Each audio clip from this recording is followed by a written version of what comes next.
Dito nga sa Party Cake Suite, napakagaling nilang gumawa ng cake. Ito lang to sa bandang Abu Bakr Street, malapit lang sa Salahuddin Road. Dahil birthday nga ni Mrs. nagpagawa ako ng cake dito, yung customized ba? In-inform ko na sila one day before, medyo mahirap kasi yung pinapagawa ko. Pagpasok mo nga ng store nila, para kang nasa fine dining. Pero tumingin na rin tayo ng mga cake nila kung ano ba mga available at kung ano pwede nilang iserve dito. Nag-refer kasi sa akin, masarap daw ang mga cake dito, kaya hindi natin pinalagpas, umorder tayo ng mga ilang cake tapos tikman natin. Alam na alam nyo na to, red velvet, ang sarap, grabe. Hindi naman ako mahilig sa cake pero parang kakahiligan ko na kumain ng cake. Marami nga pala kayong pagpipilian dito katulad niyang Matilda de Patch yung pinagmamalaki nila. Sarap niyan. Pero para sa akin napaka the best talaga nung red velvet. At eto nga yung design na pinagawa kong cake, mala Louis Vuitton ang style. Sabi niya sa akin, bigyan mo naman ako kahit anong Louis Vuitton, no? E di iyan, binigyan ko siya ng cake, mala Louis Vuitton ang style. Hindi niya kasi nilinaw kung bag ba o wallet ang ibibigay ko. Kaya cake ang pinagawa ko. So at least Louis Vuitton pa rin yun. Pero ang importante doon, hindi natin nakalimutan yung birthday ng asawa natin. Happy birthday!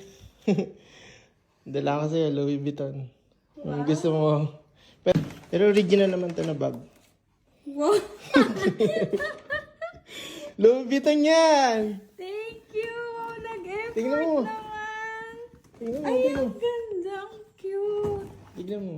Wow! Wala akong bag mabigay sa'yo eh. Wow! Mm. So Louis nice! Vuitton, no?